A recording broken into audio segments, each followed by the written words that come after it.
the air is abuzz with bees, marking a rare event on the slopes of the Nilgiris in southern India. The blooming of the Nila Kurunji flower, an event that is perhaps the most splendid and well known of the many life cycles that take place in the montane grasslands of the Nilgiris.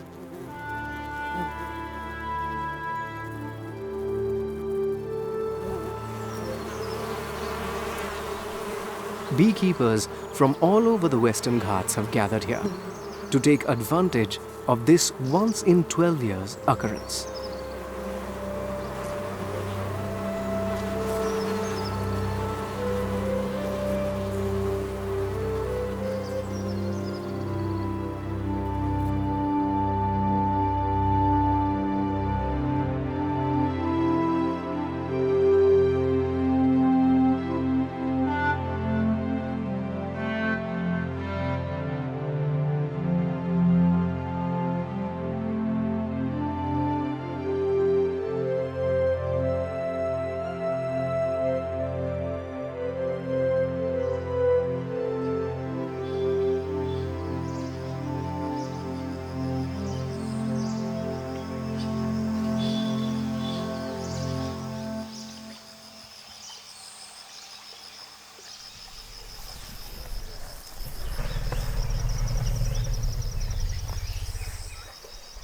In 1986, over 5,500 square kilometers of continuous tracts of forests along the Western Ghats or Sahyadri Hills were granted special protection status as the Nilgiris Biosphere Reserve, or the NBR.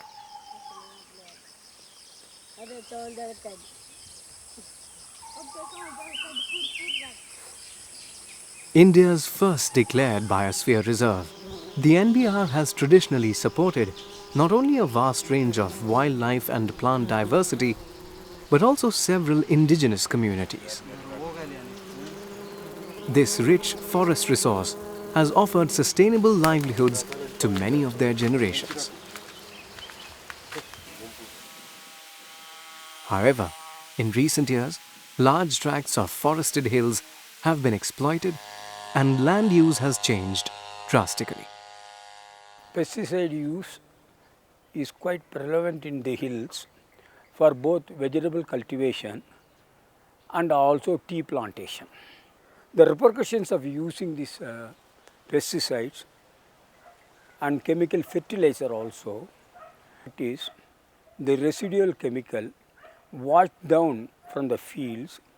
Runoff water takes a lot of residual chemicals and they have to naturally find place in drinking water sources, however far it is, and the residual chemicals in spite of treatment would definitely find way into our food intake.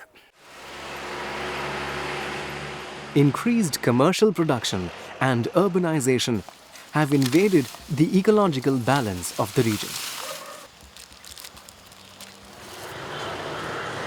The irreversible impact of a greater human footprint is evident at all levels. The main economic engine of Nilgiris is tea and tourism, as you know. But the flip side of it is that the tea and tourism is dependent on the good ecological health of the Nilgiris in terms of the high rainfall, in terms of swamps and wetlands which support all the landscapes here. But during a high tourist season, we get more than 1 lakh of visitors in a day. And some calculations have shown that per head 250 grams of wastage is produced per head per person. So you can just make a count for 1 lakh of people per day how much wastage that means, which goes right down into the dumps in terms of wetlands and rivers. This has triggered microclimatic changes in the highlands, which eventually impact land and water regimes and resource use in the plains. The NBR is a vast physical, ecological and cultural complex, which brings the most forested regions of the 3 states of Tamil Nadu, Kerala, and Karnataka into a single entity. Although the NBR is just 0.15% of India's land area, this area alone represents 7 different forest types, ranging from the dry deciduous to the evergreen. Perhaps the most important of these are the Shola forests. Many species of plants here date back to Gondwana land, millions of years ago, giving the Sholas their name of living fossil forests. Alongside the Sholas are the montane grasslands, where harsh winds and poor soil prevail, creating dwarfed and twisted forests of slow-growing trees and grasses.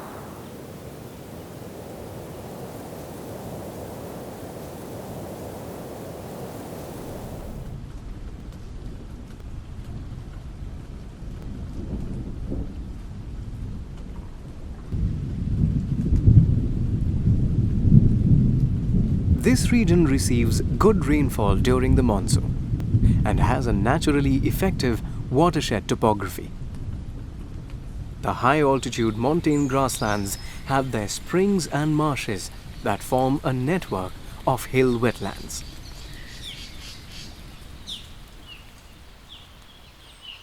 The unique Shola grassland ecology and its diverse vegetation enhances the absorption capacity of these highland marshes. The moisture and cool temperatures nourish a rich floral treasure. These wetlands are a critical sink for the rain runoff and a crucial catchment that collects and further provides fresh water to the plains of southern India, giving birth to rivers like the Kabini, Chaliyar, Moyar and the Bhavani. These provide the core life support system of the region.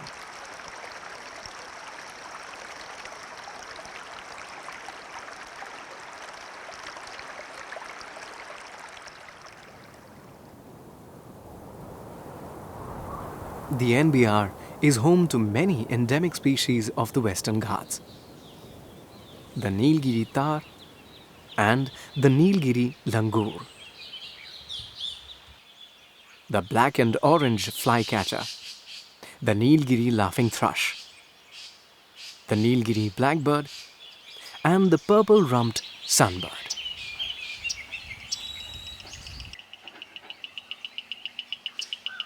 It is estimated that at least 325 globally threatened species occur in the Western Ghats.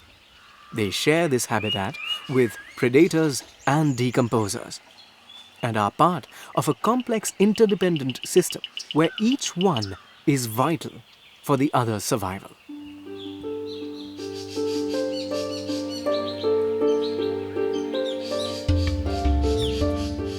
Even the birth of a butterfly has a story of interdependence. If even one single factor is removed, this story would not unfold. The Cycas cercinalis, another endemic species, is found in the dry and wet forests of the NBR. It is also host to the plains cupid butterfly. The larva of the plains cupid rests here after gorging on the cycad leaves. The larva secretes a liquid of sugar and amino acids. Ants living on the cycad feed off this secretion and in turn protect the larvae from predators. Within a week, the butterfly emerges.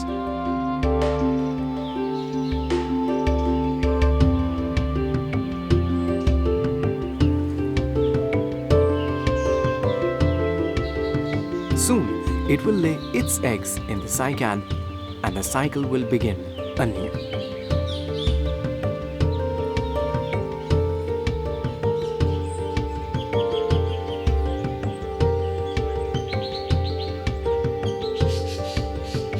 The cycas also provides food and income for the forest communities. For many of them, it is a staple food in the monsoon months. ஏன்னா அந்த கீரை ஈந்திட்டு மரத்தில் வந்து கீரை எடுத்தாலும் first 2 3 கொத்து விட்டுருவோம். அந்த இலை விட்டால் தான் எங்களுக்கு காய் வரும். In sections of the semi-evergreen and deciduous forests, another story of interdependence unfolds when entire tracts of bamboo flower simultaneously. This giant grass flowers only once every 60 years. A rare occurrence that turns each flowering clump into a social gathering at multiple levels.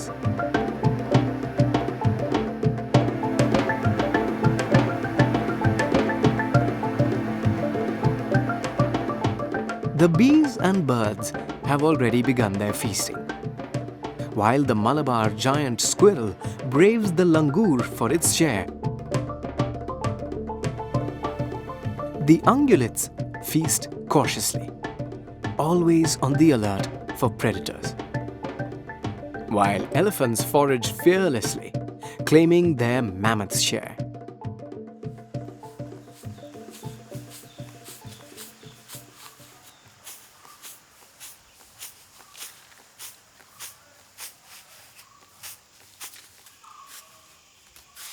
Most forest-dwelling communities, like the Adiyas, collect bamboo seeds, a rare delicacy.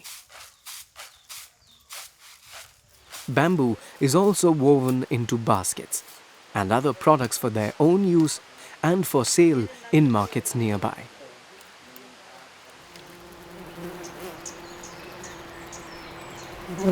Honeybees in the Nilgiri have an intimate relationship with indigenous people here. Each tribe has its unique technique of collecting wild honey.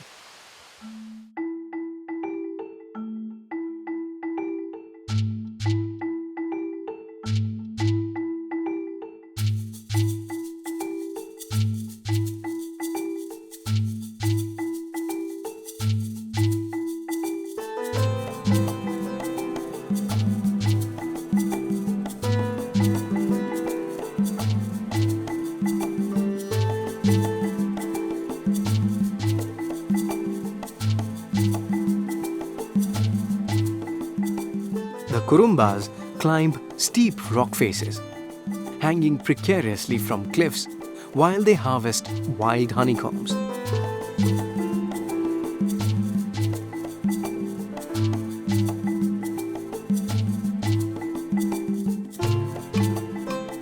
The Chola Naikas gather honey from honeycombs in tall trees.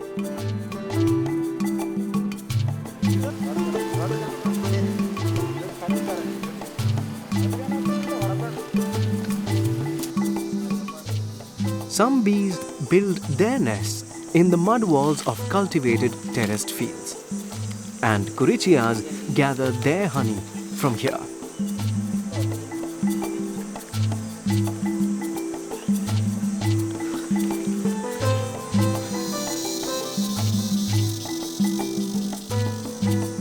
For centuries, these forested mountains have been a rich resource base and sustenance for the communities living here.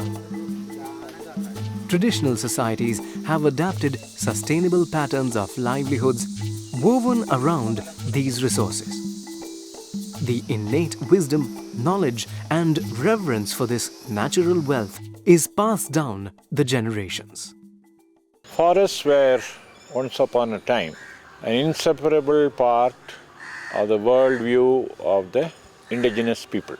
And certainly modern times have introduced a new paradigm, and somehow or other forests became the property of what we could call the state.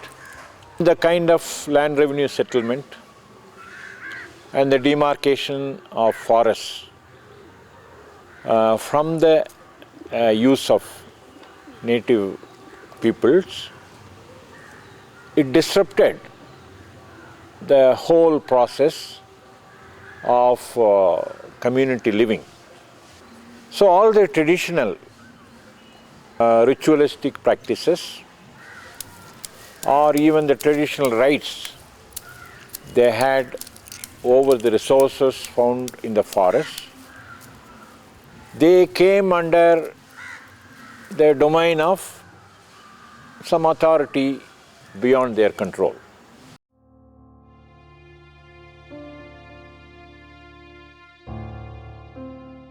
Land use change, fragmented habitat, and increasing urbanization, especially of unplanned tourism, have left a visible trail of human invasion in and around the NBR. Violations of environmental protection laws remain unaddressed. Rich shola forests have been exploited for timber and replaced by teak, eucalyptus, and wattle cultivations. 25 years since the declaration of the Biosphere Reserve, the pressure on this ancient but fragile ecology is undeniable. Robbed of their forest land, animals are now forced to venture closer to human settlements, resulting in conflict. The untold tragedy of the region unfolds with each passing year. The loss will go beyond the painful dispossession and alienation of indigenous communities, habitat, and wildlife of the NBR. Before the resilience runs out and the wisdom disappears, can the future of this fragile treasure be turned around?